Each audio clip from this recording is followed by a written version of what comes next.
सत साहेब सारी साध संगत जियों को संत कबीर साहेब कहते हैं कि फूटी आंख विवेक की लखे न संता संत और जाके संग 10-20 है ताका नाम महंत। कि जिसके साथ 10-20 लोग दिखाई दे जाए लोग उसी को महंत समझ लेते हैं और विवेक का इस्तेमाल नहीं करते। फिर कबीर साहेब कहते हैं कि बसे अपिंडी पिंड में, पिंड माने शरीर, कि बसे अपिंडी पिंड में तागत लखे न कोय, कहे कबीरा संत हो बड़ा अचंभा मोहे। कि जो इस शरीर के अंदर वो अशरीरी पिंड के अंदर अपिंडी बसा हुआ है, अर्थात इस देह में वो परमात्मा बसा हुआ है, उस परमात्मा को कोई नहीं जानता, सिर्फ इस शरीर को जानते हैं और इसे ही सत्य माने हुए हैं। उस परमात्मा का ना कभी अनुभव किया ना कभी दर्शन किया, लेकिन बोले कहें कबीरा संत हो बड़ा अचंभा मोए। और ऐसे लोग स्वयं को संत कहते हैं। बोले मुझे बड़ा अचंभा होता है कि लोग अपना नाम संत धराए हुए हैं और जबकि उन्हें इस परम तत्व का ज्ञान ही नहीं है। शास्त्रों में, पुराणों में, इन सब चीजों में क्या लिखा है क्या नहीं, ये तो हर कोई बता सकता है। ये तो कोई भी वेद पाठी बता देगा कि वेदों में क्या लिखा है, लेकिन जो लिखा है उसे प्राप्त तो नहीं किया, उसे जाना तो नहीं, समझा नहीं, अनुभव नहीं किया है। और जब तक अनुभव नहीं किया तो कोई लाभ नहीं है। क्या लाभ है उससे? कोई लाभ नहीं। लोग आप देखिए कैसे बैठते हैं। जो लोग आपको, जो कथावाचक आपने देखे होंगे, कथावाचक बढ़िया से अच्छे से श्रृंगार करके बैठेंगे, क्या घर में भी वो वैसे ही रहते हैं? तो जो वो दिखते हैं वो वास्तव में वो है नहीं। क्या वो हमेशा घर में भी श्रृंगार करके रहते हैं? क्या नहीं ना। तो फिर तो ये दुनिया को दिखाया जाता है। तो दुनिया को दिखाते हैं क्या? वो चीज जो वो नहीं है, क्योंकि लोग सिर्फ दिखावे को ही जानते हैं। तो ये सब तरीका किसी संत का नहीं है और ऐसे व्यक्ति संत नहीं होते। संत तो वो होता है जो एक गिरे हुए को उठा ले। आप सतगुरु जैसे हैं, सतगुरु के बारे में आपने सुना है, महिमा सुनी है सतगुरु की। सतगुरु क्या करते हैं? सतगुरु अधम से अधम गिरे हुए को भी उठा लेते हैं। कैसे उठाते हैं? एक बार एक कक्षा के अंदर 0 से लेके 9 तक बैठे हुए थे बच्चे। तो जो 9 था वो बड़ा था, उसने 8 को थप्पड़ मारा। 8 ने बोला भाई मुझे क्यों मारा? बोला मैं तेरे से बड़ा हूं, मैं मार सकता हूं। बोला अच्छा। बोला तो मैं भी मार सकता हूं। उसने 7 को जड़ दिया थप्पड़। 9 ने 8 को मारा, 8 ने 7 को मारा, 7 ने 6 को मारा और इस तरह करते करते कक्षा के अंदर थप्पड़ों की झड़ी लग गई। सब एक दूसरे को मार रहे हैं। अब धीरे धीरे जब 2 ने 1 को मारा तो अब जो बेचारा 0 था वो बेचारा कोने में बैठ गया कि मैं तो सबसे छोटा हूं, सबसे ज्यादा मैं पिटूंगा। तो जो 1 था उसकी जब बारी आई मारने को, 0 को मारने की, तो बोला 0 को, बोला तुम डरो मत, मैं तुम्हें नहीं मारूंगा। बोले क्यों नहीं मारोगे? बोले क्योंकि किसी को मारने से कुछ नहीं होता। वो 1 उस 0 के पास जाके बैठ गया और कितना बन गया? 10। तो ये करते हैं सतगुरु। सतगुरु सबसे छोटे को उठाकर सबसे बड़ा बना देते हैं, अपने साथ अपनी संगत में रख के।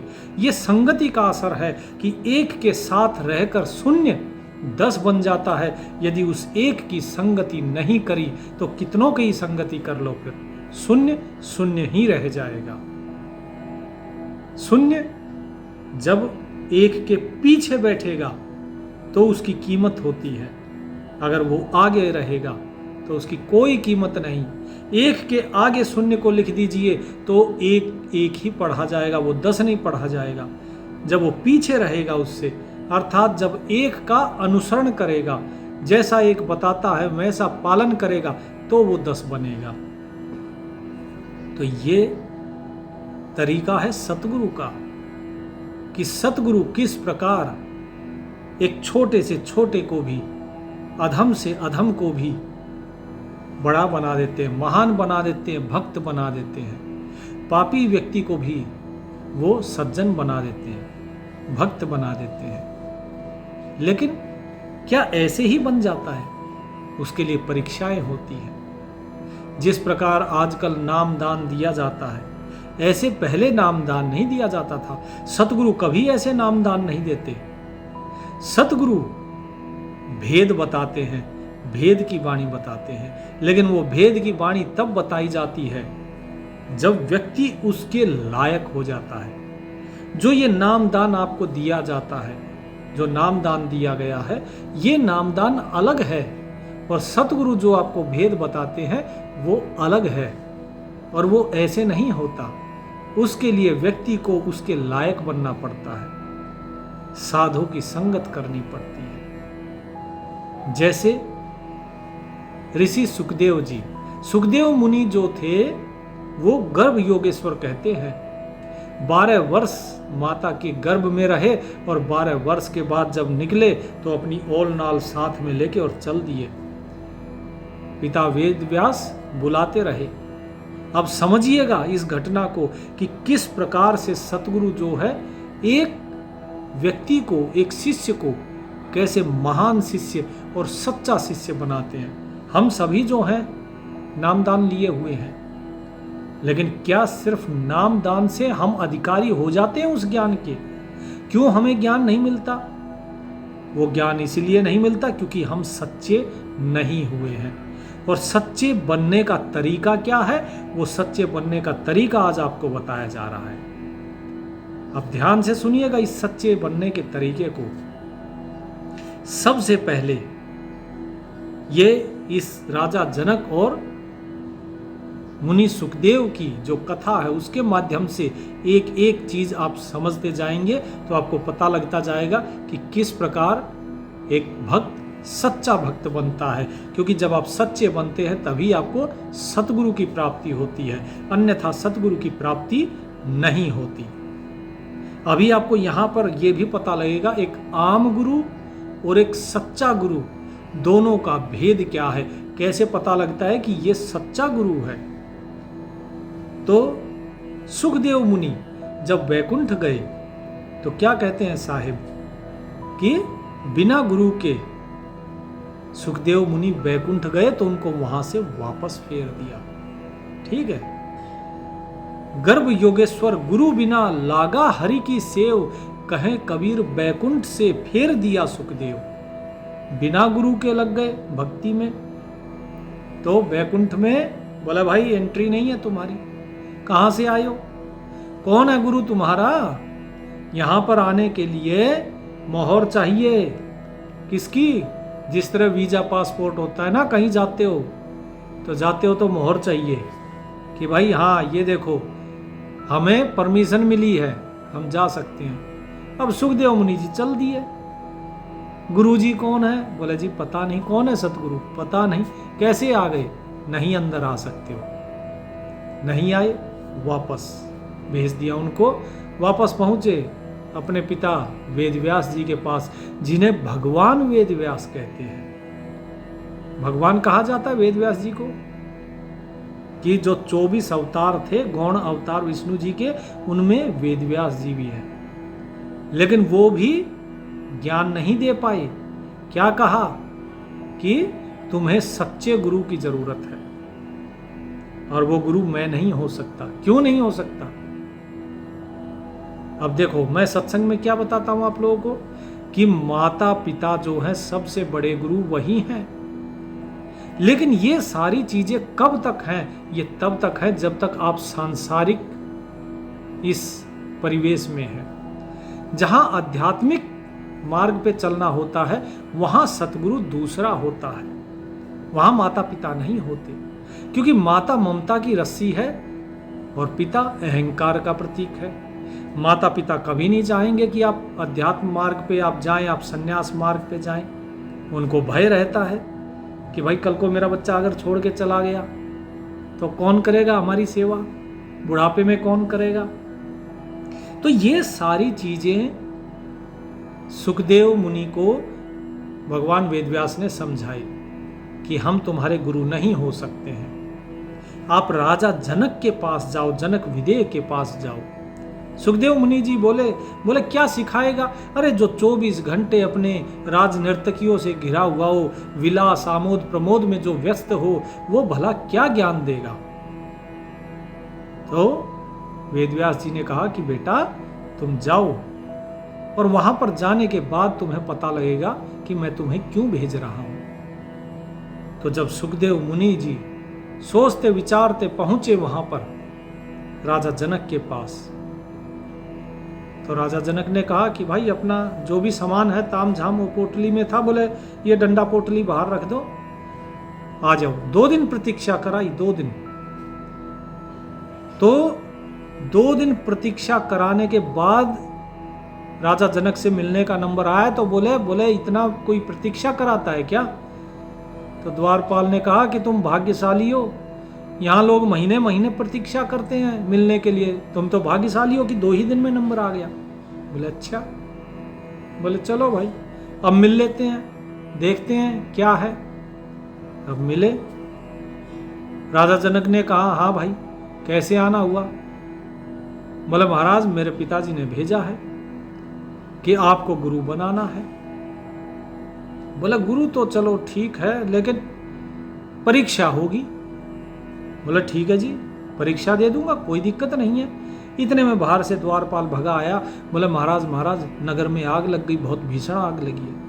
बोला कोई बात नहीं, आप लोग बुझाने की चेष्टा करो, बाकी जैसी परमात्मा की इच्छा। अब ये बैठे सोचे, बोले नगर में आग लगी है, राजा को कोई चिंता ही नहीं, और पिताजी कहते हैं बोले जाके जनक से तुम ज्ञान लो। तो क्या जनक ज्ञान देगा जिसे खुद ही अपने प्रजा की चिंता नहीं है। इसके बाद थोड़ी देर के बाद फिर भगा आया। बोला महाराज आग तो महल तक आ गई। बोला महल तक आ गई तो? अरे भाई तुम अपना जाके बुझाओ, तुम सिर्फ अपना कार्य करो, बाकी सब परमात्मा पे छोड़ दो, जैसी उसकी इच्छा होगी वैसा होगा।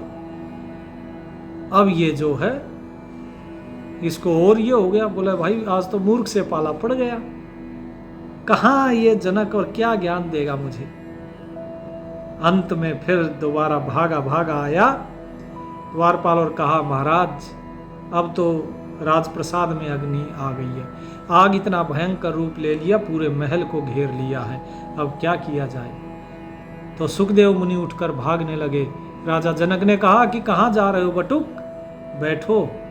बोले मैं अपनी पोटली उठा लाऊं, कहीं वो ना जल जाए। बोले कोई आग नहीं लगी है, बैठो आओ, तुम्हारी परीक्षा थी ये। बोले परीक्षा? बोले हाँ। जरा सोचो कि तुम्हारी पोटली से जब तुम्हें इतना मोह है, अरे उसमें क्या है, तुम्हारी लंगोटी होगी, 1-2 कपड़ा होगा बस। जब उससे तुम्हें इतना मोह है तो जरा सोचो तुम्हें अपने शरीर से कितना मोह होगा। और जिसका शरीर से मोह है उसका विदेह होना बड़ा ही कठिन है, वो विदेह कैसे हो सकता है। तब सुखदेव मुनि को समझ आया कि ओहो, अब मैं समझ गया कि मेरे पिताजी ने आपके चरणों में मुझे क्यों भेजा है। मैं आपको गुरु रूप में स्वीकार करता हूं, आप मुझे शिष्य रूप में स्वीकार कीजिए। बोले ठीक है, तुम उत्तम शिष्य हो, मैं तुम्हें स्वीकार करता हूं। लेकिन राजा जनक ने यह देखा कि ये शिष्य उत्तम जरूर है लेकिन सच्चा नहीं है। उनके जो मन के भाव थे वो भाव पहचान गए थे। अब देखिए सबसे पहले क्या भाव था? सबसे पहले भाव ये था कि ये कैसा राजा है, ये मुझे क्या ज्ञान देगा। जिसे अपने नगर की चिंता नहीं वो मुझे ज्ञान देगा, ये क्या ब्रह्म ज्ञान देगा। ये भाव थे सुखदेव मुनि के राजा जनक के प्रति। तो यहां पर राजा जनक उनके लिए एक मतलब आप ये कह सकते हैं एक अच्छे गुरु नहीं थे।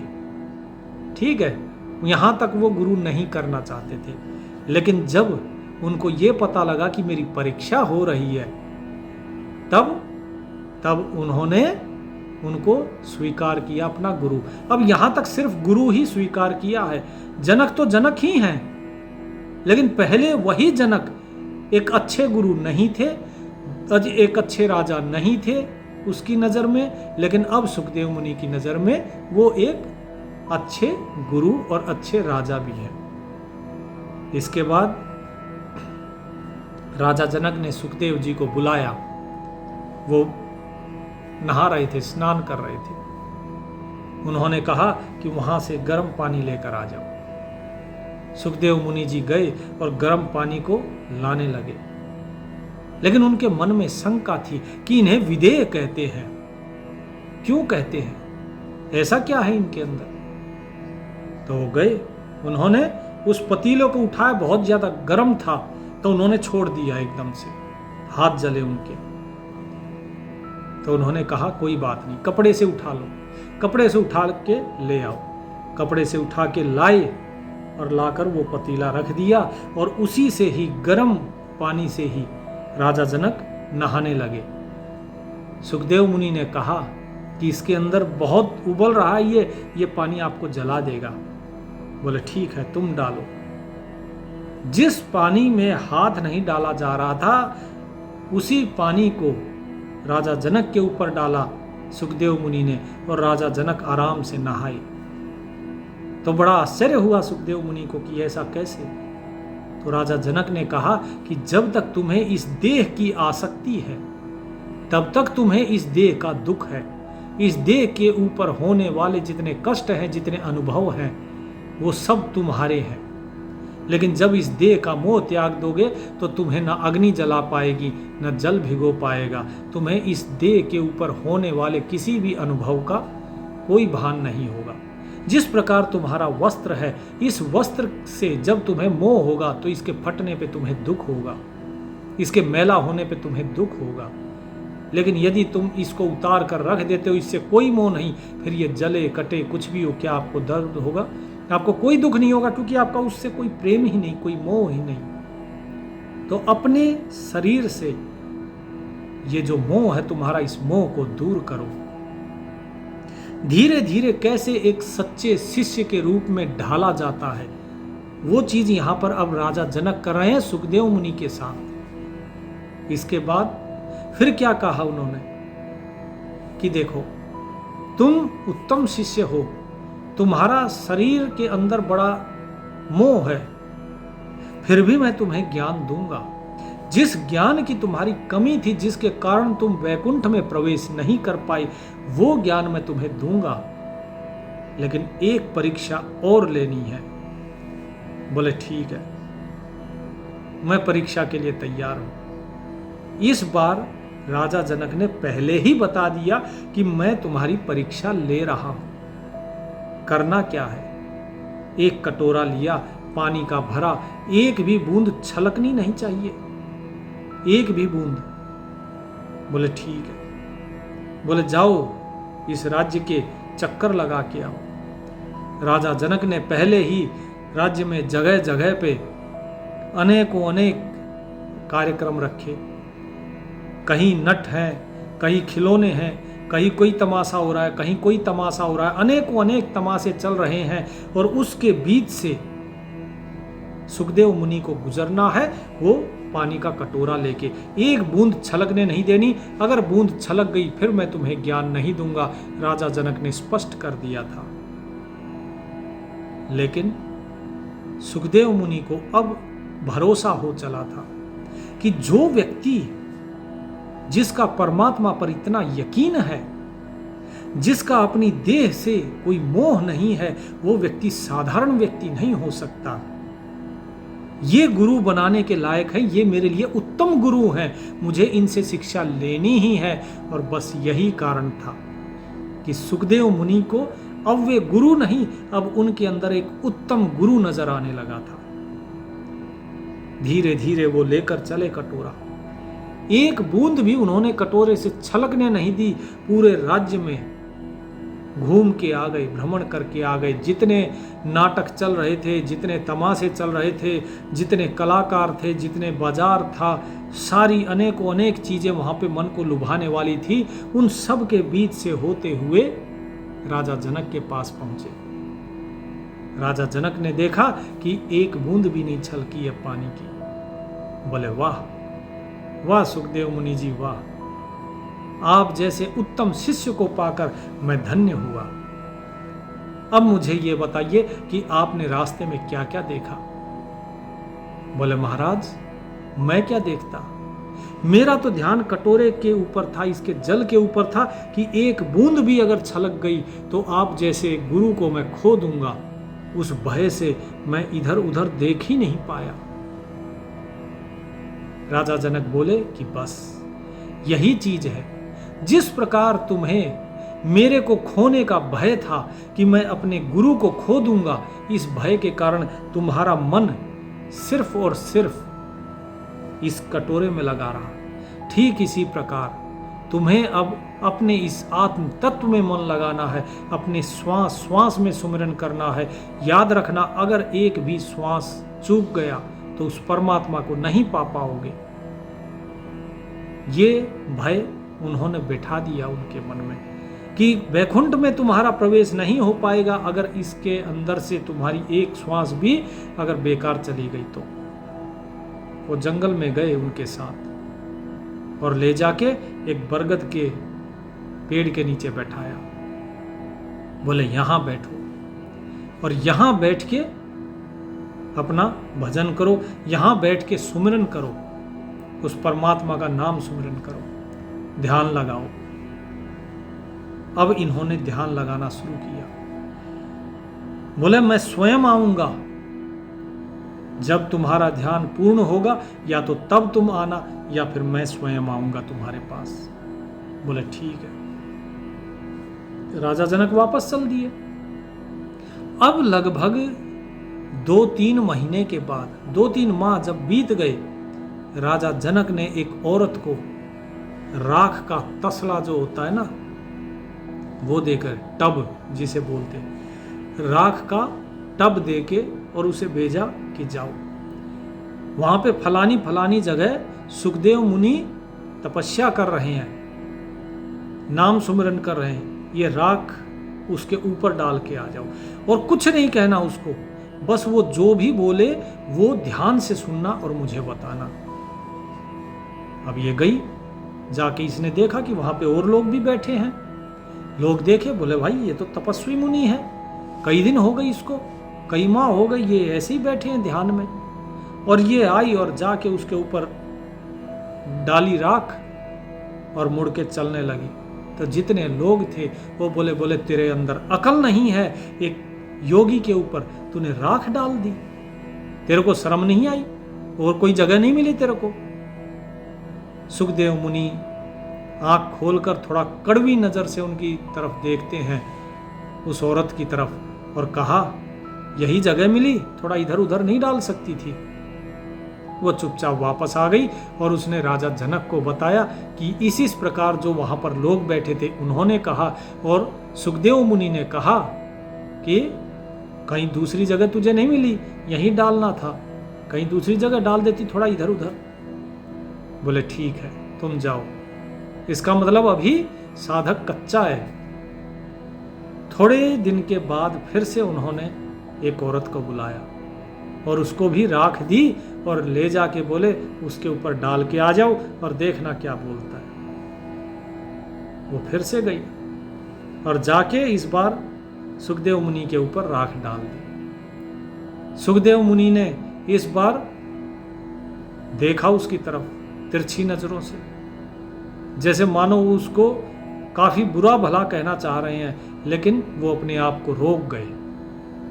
लेकिन जो आसपास लोग बैठे थे वो उसके ऊपर गुस्सा हुए, उसे भद्दी भद्दी गालियां देके और वहां से भगा दिया। राजा जनक को उसने आके सारा वृतांत सुनाया कि इस प्रकार घटना हुई। सुखदेव मुनि ने तो कुछ नहीं कहा, लेकिन उन्होंने बहुत टेढ़ी नजर से देखा, गुस्से में देखा, बोले कुछ नहीं। लेकिन राजा जनक बोले कि ठीक है कोई बात नहीं। धीरे धीरे परिपक्वता आ रही है, आ जाएगी, तुम जाओ। लगभग और 2 महीने के बाद वो फिर से गई। राजा जनक ने उसे वही काम सौंपा कि जाओ और राख डाल के आ जाओ। अब वो गई और राख डाल के, और जैसे ही मुड़ी तो लोगों ने उसे फिर से बका। बोले तेरी अकल खराब है, अरे एक सिद्ध महात्मा के ऊपर तुम राख डाल रही हो, पहले भी तुम्हें समझाया था और फिर डाल दी तुमने। उसने कहा, बोले गलती हो गई मुझसे, मुझे ध्यान नहीं दिया मैंने कि यहां पर ये बैठे हैं। और वो वापस आने लगी। वो तो वापस जब आ रही थी तो सुखदेव मुनि बोले इसके ऊपर क्यों नाराज हो? बोले अरे महाराज, इन्होंने आपके ऊपर राख डाली, 1 बार नहीं 2 बार नहीं, आज देख रहे हैं 3री बार इसने आपके ऊपर राख डाली। बोले तो सही तो किया। अरे भाई तुम कूड़ा कहाँ फेंकते हो? जहां पे कूड़ा हो, जहां कूड़ा हो वहीं तो कूड़ा फेंका जाता है। अरे तो ये मिट्टी ही तो है, राख ही तो है, मेरा शरीर तो राख के ऊपर राख डाल दी, तो कौन सा गलत किया? तो ये सारा वृतांत आके उसने राजा जनक को सुनाया।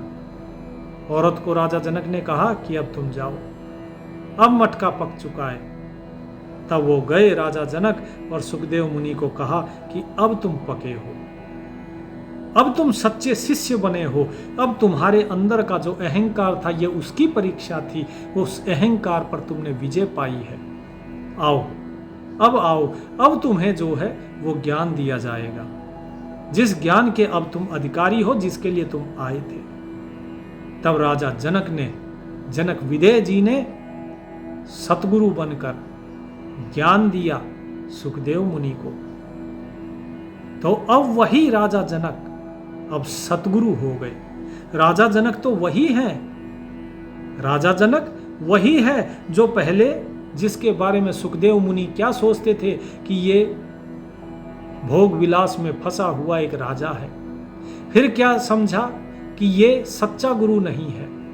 फिर क्या समझा कि हाँ ये गुरु तो है, ठीक है, ये गुरु बनाने लायक है। फिर क्या समझा कि ये सच्चे गुरु हैं, उत्तम गुरु हैं। और उसके बाद अंत में क्या समझ में आया कि ये सतगुरु हैं। वही राजा जनक, वही कहां से उनकी धीरे धीरे उपाधि बदलती आ गई, उन्हीं की उपाधि बदल रही है। एक ही व्यक्ति के अंदर ये सारे गुण कब देखे? ये तब दिखाई दिए जब मन जो था सुखदेव मुनि का वो निर्मल होता चला गया। यहां बदला कौन? सुखदेव मुनि भी वही है, राजा जनक भी वही है, लेकिन फिर राजा जनक एक भोग विलासी राजा से सतगुरु कैसे बन गए? क्योंकि जो शिष्य था, उस शिष्य के मन का अज्ञान जो था, जो अहंकार था, जो ज्ञान का घमंड था, वो धीरे धीरे उतरता चला गया। तो यदि आप चाहते हैं कि सतगुरु की प्राप्ति हो, सतगुरु आपके आसपास ही है। सतगुरु हर घड़ी आपकी परीक्षा लेते हैं, वो बता के नहीं लेते। कभी कभार बताया जाता है और कभी कभार नहीं बताया जाता। और जैसी ही परिस्थितियां आती है, उस समय आपने किस प्रकार का व्यवहार किया, ये तय करता है कि आप परीक्षा में पास हुए कि फेल हुए। अब अगर आप पास हो गए तो आप अगली सीढ़ी पे चलते हैं, लेकिन अगर फेल हो गए तो आपको वापस से फिर वही परिस्थितियां बार बार आती रहेंगी। जो मूर्ख व्यक्ति होते हैं वो ये सोचते हैं मेरे साथ ऐसा बार बार क्यों होता है, ये सारी चीजें मेरे ही साथ क्यों होती हैं। लेकिन जो समझदार ज्ञानी व्यक्ति होगा वो क्या सोचेगा कि यदि ऐसा मेरे साथ हो रहा है, इसका मतलब मेरी परीक्षा ली जा रही है, मुझे इस स्टेज को पार करना है, इस बाधा के ऊपर निकलना है। तभी तो आप सच्चे हो पाएंगे। यदि आप एक ही कक्षा में बार बार फेल होते रहेंगे तो आप कैसे 10वीं 12वीं और ग्रेजुएशन करेंगे? नहीं कर पाएंगे। उसी कक्षा में बार बार पढ़ना पड़ेगा। तो यदि आगे बढ़ना है तो पढ़ना है, और पढ़ोगे तभी तो बढ़ोगे। और पढ़ना किसको? अपने आप को, अपने अहम को, अपने मन को, कि आपका मन क्या कहता है। आपका मन जैसे निर्मल हो जाएगा, तो कबीर साहिब क्या कहते हैं, कबीर मन निर्मल भया, जैसे गंगा नीर, और पीछे पीछे हरि फिरे, कहत कबीर कबीर। मन निर्मल हो जाना चाहिए, फिर प्रभु स्वयं ही आपके पीछे पीछे दौड़ेंगे। तो पहले मन तो निर्मल करो। जब तक मन निर्मल नहीं होगा तब तक सतगुरु की प्राप्ति नहीं होगी। सतगुरु के पास होते हुए भी आप सतगुरु को जान नहीं पाएंगे। कोई सतगुरु ये नहीं कहता कि मैं सतगुरु हूं, कभी नहीं। चाहे स्वयं सतगुरु बाल्मीकि के रूप में आए हों, जब शंख बजाने की बारी आई, शंख नहीं बजा पांडवों का, बाल्मीकि के रूप में आए। चाहे वो सुपच के रूप में क्या छाछ बेच रहे हो, कोई सोच सकता है कि ये छाछ बेचने वाले ये सतगुरु हैं? कोई सोच सकता है कि जो जूता गांठ रहा है वो संत रविदास, वो सतगुरु हो सकते हैं? कोई सोच सकता है कि जो गुरु नानक हैं, जो मोदी खाने में बैठ के मोहरे और अनाज बांट रहे हैं, वो सतगुरु हो सकता है? कोई सोच सकता है कि जुलाहे के रूप में बैठे कबीर साहेब वो सतगुरु हो सकते हैं? नहीं ना। सब लोग यही कहते हैं, अरे ये सब नीचे वर्ण, नीची जाति, नीचे कुल में किस लिए जन्म लिए? ताकि ये अपने आप को छिपा सके, क्योंकि ये भीड़ में नहीं रहते। ये सिर्फ उत्तम शिष्य को ही ज्ञान देंगे, केवल उसी को ज्ञान मिलेगा जो उसका अधिकारी है। जो अधिकारी ही नहीं है उसको कैसे ज्ञान दिया जा सकता है? जो 10वीं कक्षा का अधिकारी है केवल उसे ही तो 10वीं में प्रवेश मिलेगा। जिसने 5वीं पास नहीं करी उसको 10वीं में प्रवेश कैसे मिल जाएगा? नहीं मिल सकता। किसी को ऑपरेशन करने का डॉक्टर को तभी तो मौका मिलेगा ना, जब वो उसका अधिकारी होगा। अगर उसे आता ही नहीं है ऑपरेशन करना, दवाइयाँ ठीक से दे नहीं पाता है, बोले जी ऑपरेशन कर दो, सर्जरी करवा दो, उससे क्या होगा? मरीज को मार देगा। यही चीज हमेशा याद रखना, सतगुरु आपके आसपास ही है।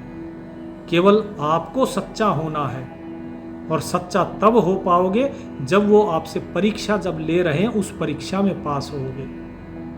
कितने ही काम दिए जाते हैं, अपने शत्रु के गुण ढूंढना और उससे प्रेम से बोलना, उसके गुणों की प्रशंसा करना। क्या किया आपने? आपसे कहा गया माता पिता की सेवा करो, और यदि किसी के माता पिता नहीं हैं तो अनाथ आश्रम में, वृद्धाश्रम में जाकर सेवा करो। क्या की? ये सारी चीजें आपके अहंकार के लिए थी कि आपके अहंकार का दमन हो। उत्तम भोजन के लिए आपको कहा, कितनों ने किया? जब ये बताया गया कि भोजन आपको सात्विक आहार लेना है, और आपको ये बताया गया कि सब कुछ भूल जाओ, सब कुछ जो भी YouTube पे ज्ञान आपने पढ़ा है, जितनी किताबें पढ़ी हैं, सब कुछ भूल जाओ। कितने लोग भूल गए? आज भी ये प्रश्न किए जाते हैं, इसका माँ कौन था, उसका पिता कौन था, फलाने में ये लिखा है, ढिकाने में ये लिखा है, इस दोहे में ये लिखा है, उसमें ये लिखा है। जो आपके काम की चीज है वो तो आपको बता दी जाती है, और जो काम की चीज नहीं है उसे हटा दिया जाता है। जो चीज भ्रम पैदा करती है उस भ्रम पैदा करने वाली चीज को हटा दिया जाता है, क्योंकि यदि दुविधा में रहे तो फिर आगे नहीं बढ़ पाओगे। तो जो चीजें दुविधा पैदा करती हैं उसे हटा दिया जाता है। लेकिन लोग वही प्रश्न लेके आते हैं, जी इसमें ऐसा लिखा है, क्यों? यदि आप ऐसे प्रश्न लेके आएंगे तो आप सिर्फ प्रश्नोत्तर में ही रह जाएंगे। प्रश्न वे होने चाहिए जो आपके मार्ग में है, जो आपको चीज बताई जा रही है उसमें दुविधा है तो प्रश्न कीजिए, तो आप सही मार्ग पे चलेंगे। अब आपको बताया तो जा रहा है कि आप 2 का पहाड़ा पढ़िए, आप पूछते हैं, बोले जी 10 दूनी 20 कैसे हो गए?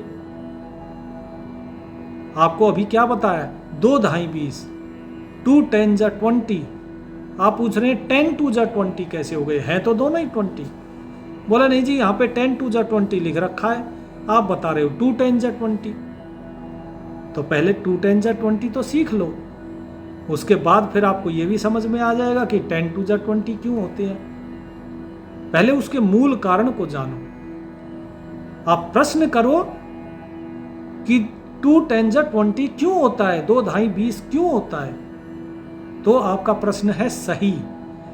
लेकिन अगर आप कहेंगे कि नहीं 10 2 जा 20 क्यों होता है, तो प्रश्न है गलत, क्योंकि आप विषय से भटक गए। जिस रास्ते पे आपको चलने के लिए बोला उससे आप भटक गए। तो इसीलिए जो ज्ञान बताया जाता है, जिस प्रकार का आचरण करने को बताया जाता है, आप वो करो, तो ही आपके मन का मैल धीरे धीरे साफ होगा, अहंकार दूर होगा, अभिमान जो मैं है, ये मैं भाव दूर होगा, तभी तो ज्ञान मिलेगा। जब तक ये चीजें दूर नहीं होगी, आप कितना ही, आप मेरे पास पूछ लीजिए, किसी और के पास पूछ लो, फिर परसों तीसरे के पास, पूरी जीवन चक्कर काटते रह जाओगे, कुछ भी नहीं मिलेगा। एक जगह रुको। कबीर साहिब क्या कहते हैं कि धीरज धर के कारणे हस्ती सवा मन खाए, और एक टूक के कारणे स्वान घरे घर जाए। हाथी के पास धैर्य होता है, धीरज होता है, वो अपने मालिक के आधीनी में बैठता है तो उसको सवा मन भोजन मिलता है, पेट भर मिलता है, और एक टुकड़े के लिए जो कुत्ता होता है वो घर घर घूमता है। और संसार में जो लोग हैं उनकी वृत्ति कुत्ते की जैसी है। क्यों कुत्ते के जैसी है? क्योंकि वो छोटी छोटी चीजों के लिए कभी इसके पास कभी उसके पास, एक एक प्रश्न का उत्तर ढूंढने के लिए आज इसके पास गए, कल दूसरे के पास, परसों तीसरे के पास। यहां से संतुष्टि नहीं, प्रश्न का उत्तर भी अपने मुताबिक चाहिए, कि जो मुझे अच्छा लगता है प्रश्न का उत्तर भी वही मिलना चाहिए। यह बड़ी विडंबना है। ये नहीं सोचते कि जो ये प्रश्न का उत्तर मिला है क्या ये सही है ना, सही गलत नहीं, वो सही गलत की जो नापने का जो मेजरमेंट है वो किसको मापते हैं कि भाई जो मुझे अच्छा लगता है वो सही है, और जो मुझे अच्छा नहीं लगे, जो मेरे अहम को संतुष्ट नहीं करे, बोले वो गलत है। बोले ये उत्तर हम नहीं मानते जी। मत मानो, आंख बंद करने से सूरज थोड़ी ना छिप जाएगा, सूरज तो फिर भी है। आंख तुम्हारी बंद है, आंख आपको खोलनी है, आंख खोलिए, सूरज दिख जाएगा। तो जब कोई ये कहता है कि भाई आंख खोलो, तो खोलो तो सही। ये नहीं होता है कि आप आंख बंद करे करे बोले जी सूरज तो दिख नहीं रहा है। अच्छा जी चांद नहीं दिख रहा है, चांद कहाँ है? अरे भाई बात सूरज की हो रही है, पहले आंखें खोलो फिर दिखाई देगा। ठीक है, तो ये चीजें हैं, इन चीजों को समझिए। इसके बाद अगले भाग में हम जानेंगे सतगुरु की अब संगति के बारे में, कि सतगुरु की जब संगति होती है तो किस प्रकार से होती है। सतगुरु की संगति के लिए आपको क्या करना पड़ेगा, ये तो आज आपको बताया कि एक भक्त का मन किस प्रकार, एक शिष्य के मन को सतगुरु साफ करते हैं, किस प्रकार उसे एक आम भक्त से एक खास भक्त बना देते, एक सच्चा भक्त बना देते। लेकिन वो बनाते तो बाद में है, पहले वहां तक पहुंचा कैसे जाए, उस गुरु उस सतगुरु तक पहुंचा कैसे जाए, वो अगले भाग में। सबको सत्साहे। राम राम।